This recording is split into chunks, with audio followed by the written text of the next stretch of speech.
Pero muy bien, un gusto escucharte. A ver, es curioso porque tienen la posibilidad de comprar mucho más barato y están enojados.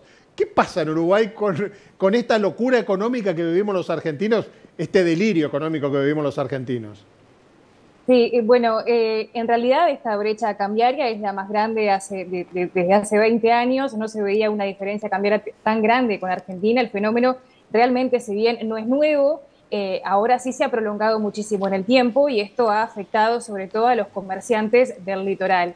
En la última semana nuevamente se puso sobre la mesa bueno, la posibilidad de llevar las políticas de frontera al 0 kilo, algo que ya han manifestado que es imposible de regular, imposible de controlar. De hecho, la Asociación de Funcionarios de Aduana en las últimas horas emitió un comunicado, bueno, diciendo que esto realmente es imposible. Por ende, en realidad, este fenómeno que se está viviendo en Uruguay, donde, como recién repasaban las cifras, en el último fin de semana largo se fueron 80.000 uruguayos hacia Argentina, es un fenómeno que por lo pronto, a como está la situación en Argentina, se va a seguir dando. Esto ha perjudicado muchísimo a los comercios del litoral. De hecho, se habla de que en los últimos meses han cerrado más de 170 comercios, por ejemplo, solamente en el departamento de Salto, y el intendente de ese departamento, Andrés Lima, ha manifestado mucha preocupación también por un éxodo de familias que han hasta buscado alquilar en Concordia y mudarse de Salto para la ciudad fronteriza para achicar un poco los costos. También es cierto que Uruguay es un país que se ha ido encareciendo. Tenemos un dólar que hace ya muchos meses está en el mismo valor. Esto ha encarecido mucho los productos y por ende Argentina se ha vuelto extremadamente atractivo para cruzar los fines de semana y hacer un surtido, por ejemplo, pero que no solamente se ha limitado a eso, porque en realidad, por ejemplo, ya se habla de que hay personas que están cruzando, por ejemplo, a hacerse tratamientos médicos, e inclusive se habla mucho también de la compra de medicamentos.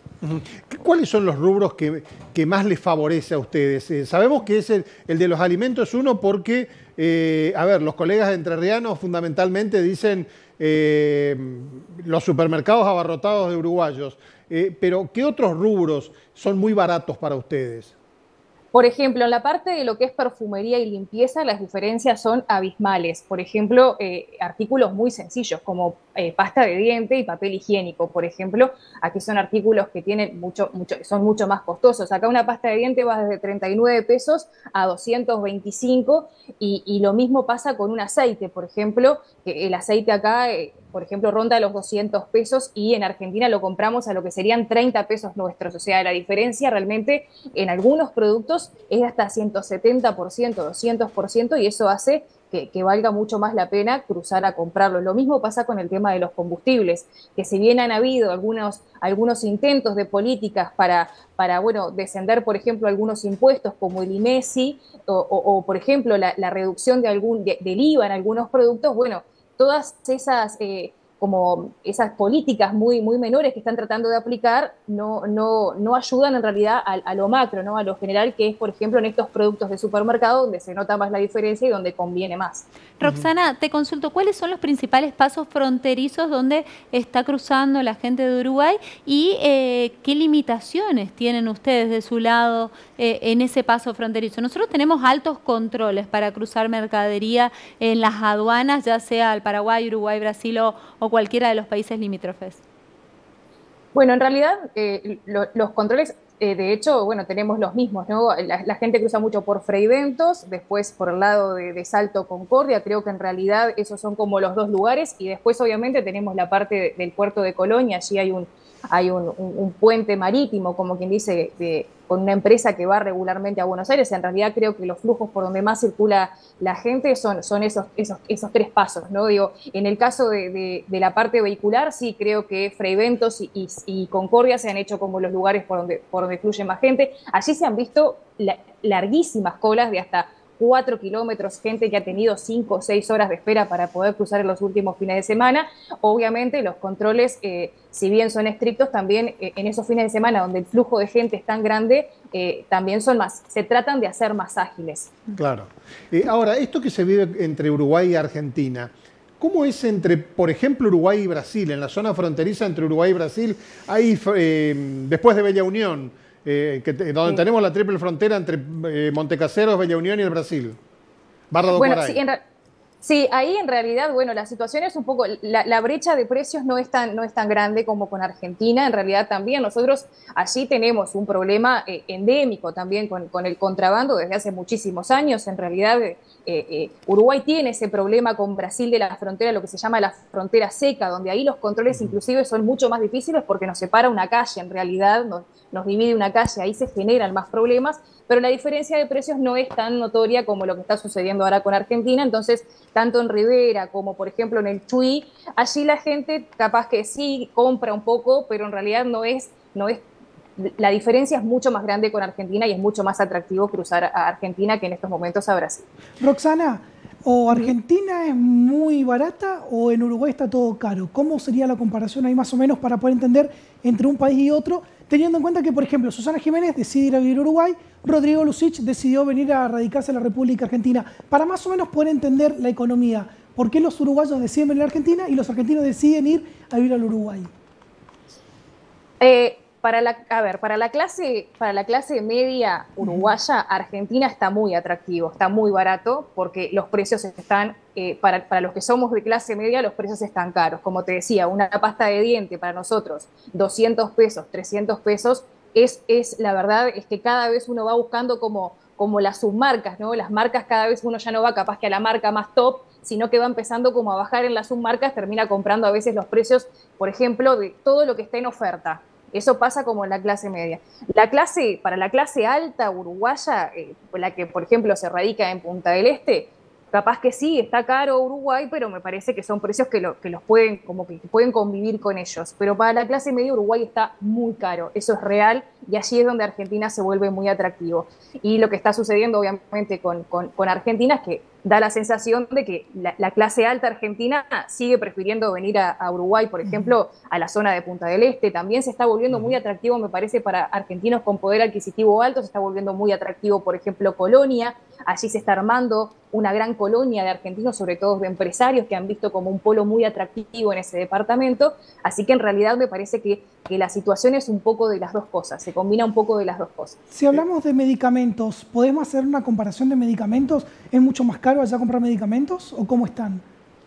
Sí, en realidad lo que me han dicho a mí, por ejemplo, es que la gente cruza a comprar medicamentos por ejemplo, los más comunes, ¿no? Por ejemplo, todos esos medicamentos que son vinculados a la hipertensión arterial, la diabetes, todas esas enfermedades que son como las que requieren mayor cantidad de medicamentos. Eso, por ejemplo, me han comentado. Yo, la verdad, no manejo en estos momentos los montos, porque aparte, dependiendo de los centros de salud, de las mutualistas y de los convenios, muchas veces esos precios, esos tickets van variando los valores, entonces no me animaría a tirar como precios, podría decirte capaz que genéricos de algunas enfermedades, pero en realidad son como, esas enfermedades son como las que van más a buscar hacia el otro lado. Y después de lo que me han hablado, sí, que aquí también tienden a tener un costo muy elevado, son los tratamientos odontológicos. Me han contado de que hay muchos uruguayos que están cruzando la frontera para hacerse este tipo de tratamientos del otro lado, y también en la parte de lo que son servicios oftalmológicos, por ejemplo, a comprar lentes, cambiar cristales, del otro lado sigue siendo mucho más atractivo los precios que hacerlos acá en Uruguay. O sea que no es solamente el producto en sí, el producto final que vienen a consumir, sino también los servicios de Argentina, y supongo que debe ser también porque en Argentina encuentran buenos profesionales más allá de la diferencia de precio. Sí, por supuesto que eso también es real, ¿no? De hecho, sin diferencia cambiaria, también es cierto que muchos uruguayos viajan a Argentina a hacerse tratamientos, sobre todo en la parte muchas veces oncológica, también cruzan a la Argentina a hacerse tratamientos. Es cierto que allí, también por una proporción de población, ¿no? Acá seguimos siendo 3,5 millones y Argentina siempre tiene muchos más profesionales, quizás que trabajan con muchos más casos más complejos, entonces siempre Argentina se vuelve más atractivo a la hora quizás de consultar profesionales. Ahora se ha vuelto casi como que es como normal ya que vayan a buscar estos servicios también hacia el otro lado. Rosana, te cambio de tema. Están empezando a resquebrajarse los sistemas previsionales en el mundo. Francia hizo una modificación, que el escándalo sigue. Italia también tiene sus problemas, España también. Uruguay acaba de hacer una reforma. ¿Cómo fue tomado esto? ¿Cómo pasó esta reforma previsional en el Uruguay? ¿Y cuáles son los 2 o 3 principales puntos? Bien, es cierto, sí. Nosotros venimos saliendo de una semana que fue bastante cargada, ¿no? A nivel de tensiones políticas por lo que fue la definición de esta reforma previsional que comenzó a gestarse, para que tengan una idea, en octubre del año 2022. O sea, llevó un periodo de análisis muy profundo con una conformación de un equipo de expertos que propuso el presidente Lacalle Pou. Allí hubo un experto que lideró este grupo donde conformó un primer proyecto, ese proyecto se redactó, se entregó a todos los partidos políticos de la coalición y también el mismo presidente fue a entregarle al presidente de la oposición este proyecto. El proyecto vino, tuvo algunas reformas, primero fue analizado en el Senado, después pasó a diputados. En diputados se hicieron las reformas más macro, que fueron las que se negociaron hasta la semana pasada y finalmente se terminó votando y bueno, ya ahora dentro de 180 días va a quedar en vigencia esta nueva ley de reforma del sistema previsional, que fue muy criticada por parte de la oposición del Frente Amplio y también de los principales gremios, los gremios más fuertes, pero que finalmente se votó de todas maneras. Las diferencias que plantea en realidad, o sea, es un sistema previsional que lo que hace es aumentar la edad de retiro de 60 a 65, pero lo hace de manera gradual. Esto quiere decir que no va a ser que las personas que se jubilen mañana ya van a empezar a correr con esta reforma, sino que en realidad, para que se hagan una idea, la primera generación que se va a jubilar con 61 años, porque es un régimen que va como escalonado, va a ser con los nacidos en el año 1973, y esto va a pasar recién en el 2043, de allí va a ser escalonado, o sea, en realidad los primeros se van a jubilar, o sea, los que tienen 61, después con 62, o sea, no es que a partir de que entre en vigencia la ley, claro, va a cambiar para todos, va a ser un sistema escalonado. Esto permite que aquellas personas que tenían una expectativa generada con su jubilación la mantengan.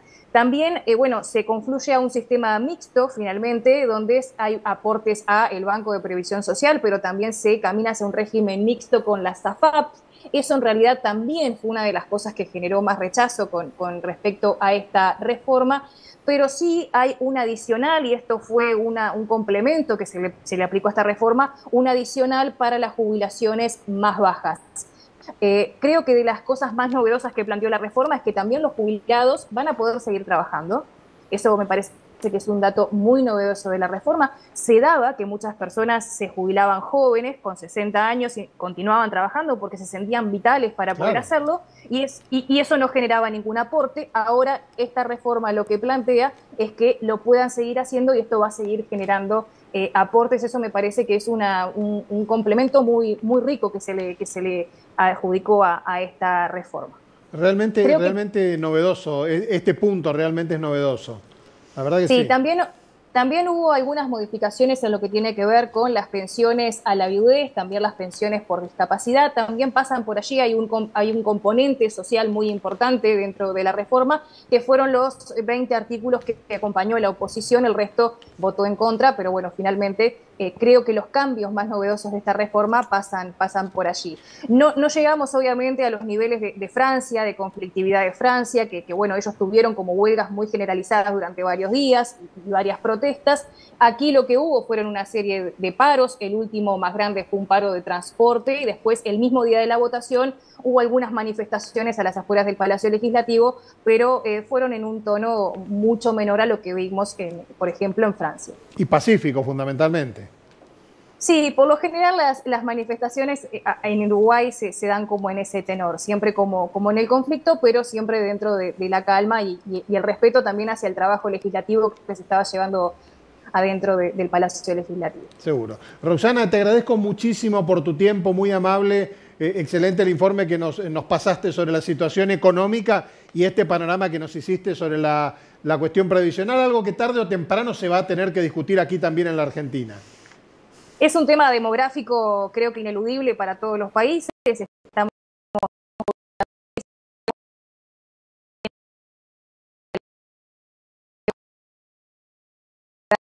a edades mucho mayores que Claro. lo que pasaba antes. Así que creo que sí, en definitiva, si no se hacen este tipo de formas, los sistemas terminan siendo insostenibles por sí mismos y colapsan. Lo que se trató acá, haciendo un estudio justamente demográfico, era tratar de brindar una solución antes de que colapsara el sistema y se vieran en riesgo jubilaciones de gente que ahora es más joven y recién está ingresando al mercado laboral. Te agradezco muchísimo y hasta un próximo encuentro. Muchísimas gracias a ustedes, que pasen bien.